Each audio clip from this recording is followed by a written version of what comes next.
Olá, muito boa noite. Começa agora o Consultor AgroMais. Hora de conferir o fechamento dos mercados agrícolas e financeiros nesta terça-feira, dia 11 de maio de 2021. Um dia de retomada de altas fortes nos mercados de commodities agrícolas nesta terça-feira. Mas vamos por partes. Primeiro, o nosso mercado financeiro. O dólar teve um dia um pouco mais acomodado, hoje com queda de 0,2%. R$ 5,22 a cotação da moeda americana no encerramento dos negócios de câmbio nesta terça-feira. Índice Bovespa na B3 fechou com alta, 0,9%, 122.964 pontos.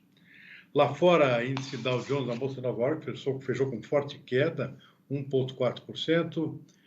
A expectativa de retomada da inflação nos Estados Unidos, com um reaquecimento da economia pós-Covid, isso levantou preocupações do mercado e foi um dos fatores que determinaram essa queda na Bolsa de Valores em Nova York nesta terça-feira. Petróleo operou com alta no dia de hoje, 0,7% em Nova York, o WTI, 0,5% em Londres, o petróleo tipo Brent, que fechou na casa dos 60, em torno dos $68 o barril. Mercado de commodities agrícolas. Vamos lá, começar pela Bolsa de Chicago, depois da queda de ontem, uma retomada forte de alta dos preços nesta terça-feira. A soja fechou em alta de 1,7%. Por trás do mercado de grãos, aí toda a expectativa com relação à divulgação amanhã daquele novo relatório do USDA, o Departamento de Agricultura dos Estados Unidos, que deve trazer informações novas sobre tendências para a próxima safra americana, além de um ajuste na expectativa dos estoques da atual safra. E a expectativa de estoques muito apertados, tanto para soja quanto para milho, e também não se espera muita evolução em termos de aumento de estoques para a próxima temporada, mesmo com o aumento previsto na produção tanto de soja quanto de milho, em função de retomada de uma demanda também mais forte. Mas o que deve pesar no mercado amanhã, na divulgação desses dados, após a divulgação desses dados, é certamente com muito mais peso, não só a futura safra, mas a atual, em função da forte demanda que está esgotando rapidamente os estoques americanos, tanto de soja quanto de milho. O milho refletindo também as incertezas com relação à própria safra brasileira. Aliás, mais certeza do que incerteza, porque o clima segue extremamente desfavorável, as perdas em produtividade se acumulam a cada dia que passa, se fala aqui em quebra de em torno de 10 a 15 milhões de toneladas, e há quem diga que isso ainda é um cálculo otimista, se não chover nos próximos dias. Tem a previsão de chuvas esparsas essa semana aqui, mas insuficientes para resolver todo o problema. Chuvas esperadas pelo menos no Paraná, que é um dos estados mais afetados, e o segundo maior produtor de milho segundo a safra. Tanto o milho segue com uma perspectiva bastante apertada em termos de suprimento, e isso pesou no comportamento de hoje também da Bolsa de Chicago. E uma notícia que ajudou a empurrar os preços do milho para cima foi a notícia de uma nova venda para a China de milho americano, 680 mil toneladas. Os chineses, como se vê, seguem ainda bastante ativos no mercado internacional de milho, eles que são os segundo maiores produtores mundiais do cereal, mas enfrentando um suprimento um pouco menor esse ano para atender todas as suas necessidades de consumo interno. E tanto soja quanto milho, na expectativa, portanto, desse novo relatório do USDA que sai amanhã. Trigo também fechou em alta, acabou pegando carona nos demais grãos, recuperando-se da queda de ontem, também com expectativa de estoques, de corte nos estoques, na projeção dos estoques americanos por parte do USDA amanhã. Arroz fechou com leve queda, 0,7%, arroz em casca na Bolsa de Chicago. Vamos para a Bolsa de Nova York. Nova York, o dia foi mais agitado hoje. O algodão caiu, 0,8%, previsão de chuvas nas regiões afetadas por estiagem no sul dos Estados Unidos, especialmente no Texas. A previsão de chuvas deu um certo alívio na safra, mas acabou derrubando parcialmente os preços lá na Bolsa de Nova York. Café arábica subiu hoje, preocupação com o clima aqui no Brasil, agora preocupação inclusive com a safra futura, que vai ser colhida no ano que vem, porque essa falta de chuvas aqui na região sudeste e de resto em todo o centro-sul já está afetando bastante o potencial produtivo da próxima safra brasileira de café. O café arábica subiu em Nova York e o robusta também acompanhou lá em Londres o comportamento do Arábica. E o grande destaque do dia, o açúcar hoje. O açúcar disparou nada menos que 3,5%, refletindo exatamente as preocupações com o clima aqui no Brasil. Preço rompendo a casa dos 18 centavos de dólar por libra-peso, lá na Bolsa de Nova York. E aí o algodão aqui se posiciona em um nível extremamente elevado aqui, diante dessas preocupações aqui no Brasil, na região centro-sul como um todo, por falta de chuva, já com perdas sendo detectadas na produtividade dos canaviais. Daqui a pouco a gente vai conversar mais sobre este assunto. Vamos em frente aqui com os fechamentos de mercados nesta terça-feira. Suco laranja em Nova York fechou em queda, 0,7%. Cacau também, 1,9%. Boi na B3, mercado futuro voltou a subir hoje, mesmo com a queda que está acontecendo no mercado físico, o boi volta a subir no mercado futuro, 0,5%, contrato de junho a 312,40 a arroba. E o dólar, conforme a gente já viu no início, com queda de 0,2% nesta terça-feira. Bom, o destaque do dia, conforme a gente viu, foi a disparada do açúcar do mercado internacional, tem a ver com o clima aqui no Brasil, mas quem vai nos contar um pouco mais sobre essa situação e suas perspectivas é Denis Arroio, CEO da Orplana, Organização das Associações de Produtores de Cana do Brasil. Denis, muito boa noite, muito obrigado por nos atender mais uma vez aqui no nosso programa. Conta para a gente, Denis, qual é o tamanho da gravidade da situação da nossa safra de cana em função dessa chuva que não chega? Muito boa noite. Boa noite, obrigado mais uma vez pelo convite, é um prazer estar aqui com vocês. Bom, a gente já vem de um período seco do ano passado, né, que já castigou bastante os canaviais, então ele só se estendeu agora durante o verão e é a principal fase de formação dos canaviais. Então, a cada mês que fazemos as estimativas, essa perspectiva de volume piora. Em fevereiro a gente falava de um risco de 5% de quebra em relação à safra passada. Hoje a gente já fala em 10%, 15%, dependendo de algumas regiões, até mais. Então, a situação é bastante crítica. A safra começou já mais tardia, em função de uma previsão de volume menor, as moagens já foram postergadas, né? E também num ritmo mais lento, tentando evitar que se tenha uma perda muito grande nessa questão de tempo e de quebra de produtividade. Mas é isso, principalmente, que tem refletido hoje nos mercados, nos preços, como você acabou de mostrar aí. Agora, Denis, qual é a extensão geográfica desse problema todo? É mais São Paulo ou está generalizado? Como é que está o cenário como um todo aqui na região Centro-Sul?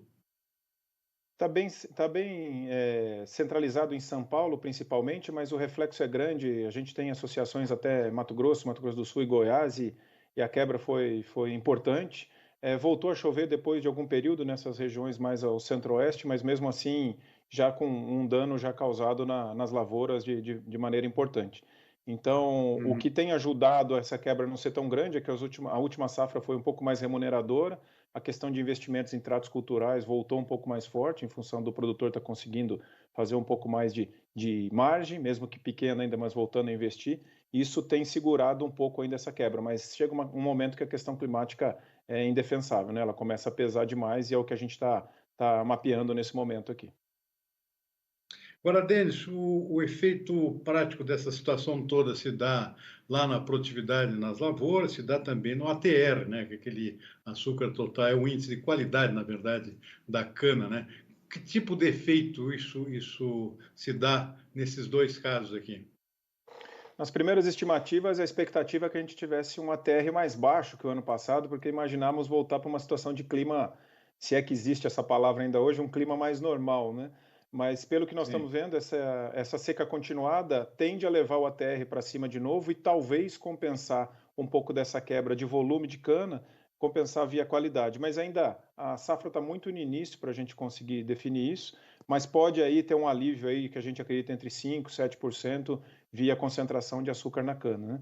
O que a gente acompanha também, e você vai ver isso nos preços que vão se refletir, principalmente de energia elétrica, né? Os reservatórios já estão nos níveis mais baixos desde 2015 aí novamente. Então, é uma situação de somatória e nós que estamos numa fábrica a céu aberto, que dependemos totalmente de clima, o impacto é direto, é na veia, como a gente costuma dizer, né? Uhum.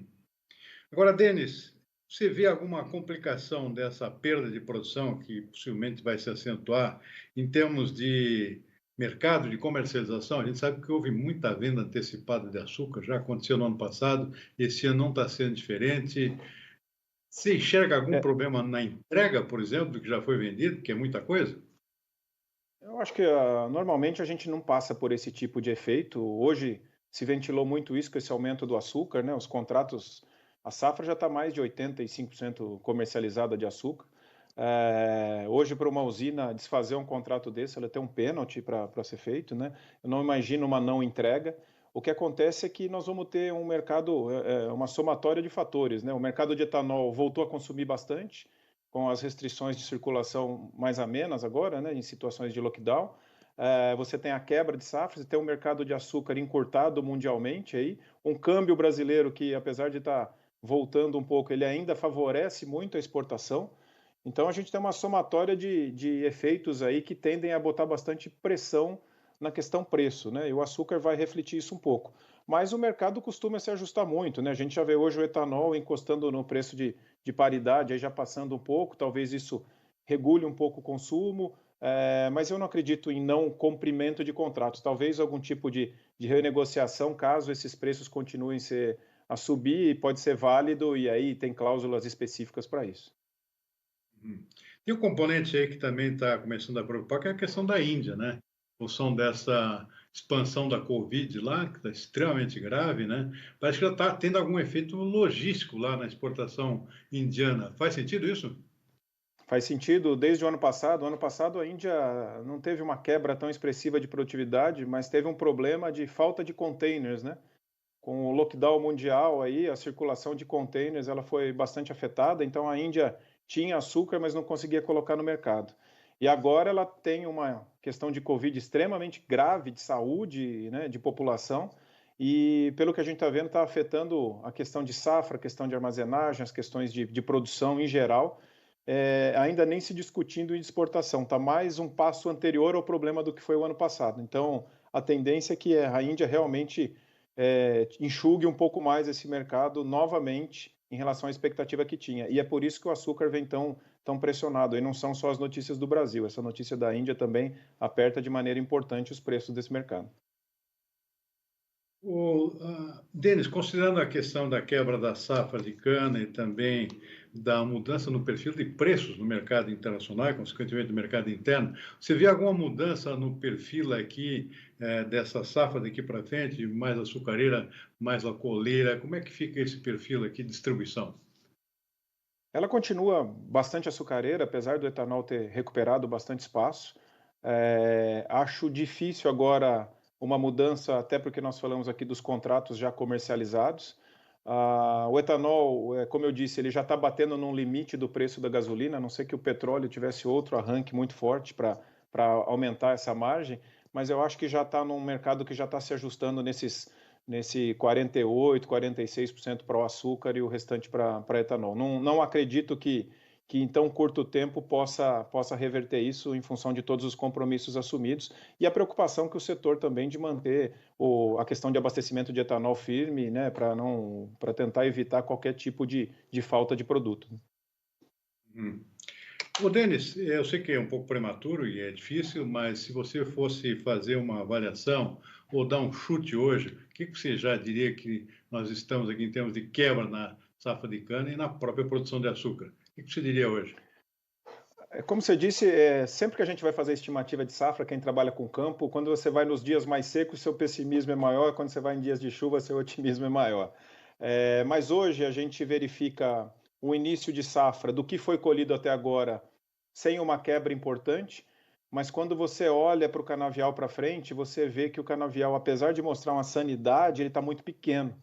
Então, hoje, se eu tivesse que cravar um número com a foto de hoje, ele está em torno aí da gente falar em torno de 20 a 30 milhões de toneladas a menos do ano passado, que vai ficar aí num 6, 7% aí do que a gente viu.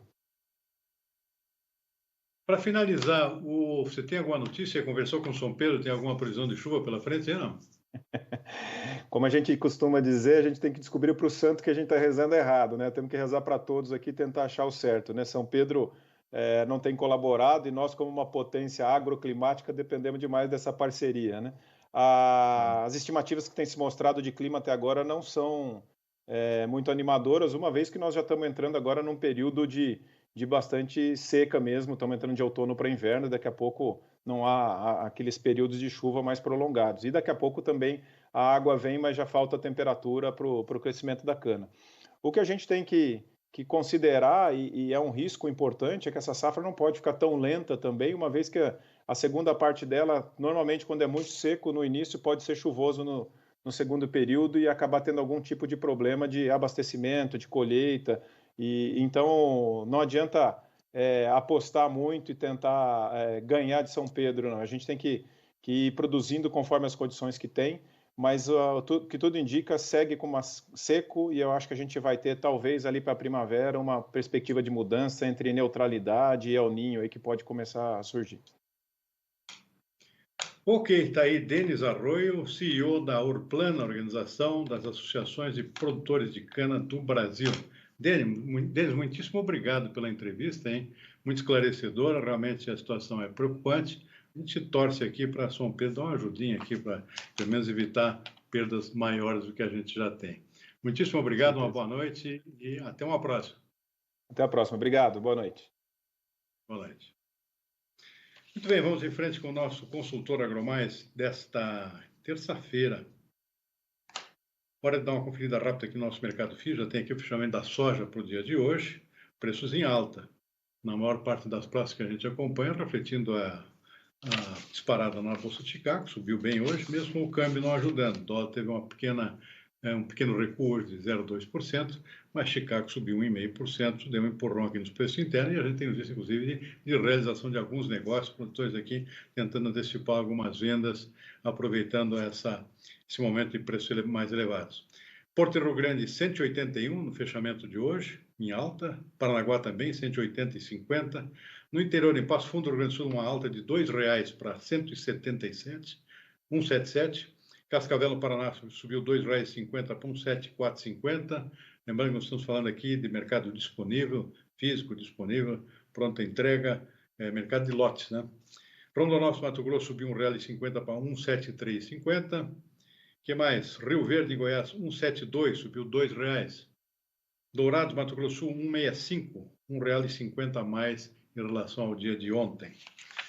Muito bem, vamos em frente aqui com as nossas notícias desta terça-feira, dia de retomada dos depoimentos da chamada CPI da Covid, lá no Senado, que ouviu hoje o presidente da Anvisa, Antônio Barra Torres. Ele se posicionou dizendo que reagiu negativamente à proposta de alteração da bula da cloroquina, que é um dos assuntos polêmicos aqui dessa CPI, e confirmou que até agora estudos apontam a não eficácia do medicamento para o tratamento da Covid.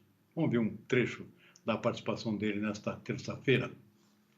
Esse documento ele foi comentado pela doutora Anísia Yamaguchi, o que provocou uma reação, eu confesso até um pouco deseducada ou deselegante minha. A minha reação foi muito imediata, de dizer que aquilo não poderia ser, porque talvez não seja do conhecimento de Vossas Excelências, só quem pode modificar uma bula de um medicamento registrado é a agência reguladora daquele país, mas desde que solicitado pelo detentor do registro. Então, vamos trocar isso em miúdos. O laboratório X fabrica o remédio. Então, o laboratório X descobre, através de estudos clínicos, que aquele remédio tem uma outra utilização.